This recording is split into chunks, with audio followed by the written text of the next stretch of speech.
Good evening, I'm Jim Lara. If I wasn't curious, I wouldn't be a journalist. Being a journalist is a license to keep learning and actually somewhat get paid for it. If you're curious about other people, if you're curious about other places, if you're curious about life, if you're just as interested in talking to a homeless person as you are a politician or a scientist, then this is the profession for you. This is your calling. Throughout my life, and this profession specifically has taught me that I like to be a bridge between different people, different communities. The immigrant story, I think, is an easy one to share with people. When we first came over as a family to the United States, I was translating the evening news on a nightly basis. I'd sit there and I would work out what the stories were, and I'd try to figure out how to tell my parents what just happened in the world. So, you know, maybe it's ironic, maybe it's fitting that this is what I do today for a living, but, you know, I credit Peter Jennings and, well, and sometimes Jim Lara to help teaching me English.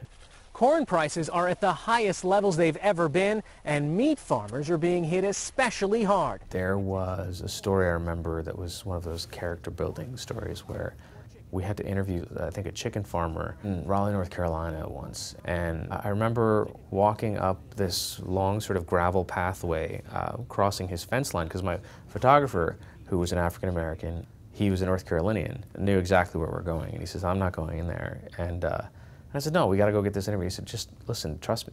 Go get the guy, and I'll come in."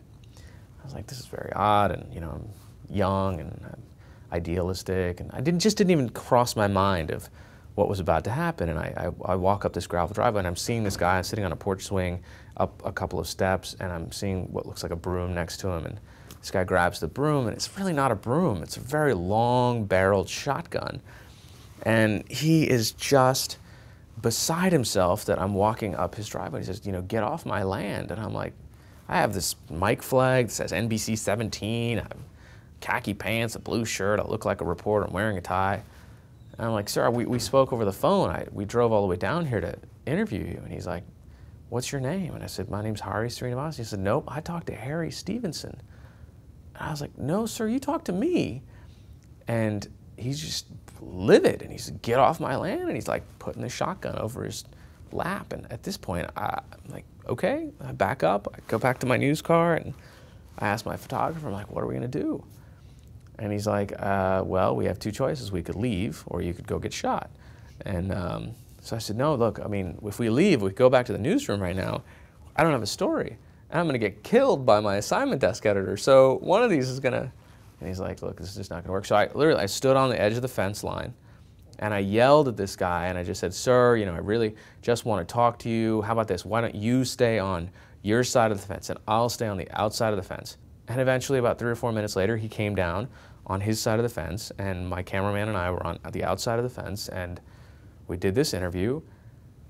And it was just one of those moments where it just kind of stays in my head now, how many ever years, 14, 15 years later, where, you know, I think I convinced that person that it's more important to get his point of view across to hundreds or thousands of people that were watching that night than it was for him to be ignorant or closed-minded about me and my photographer.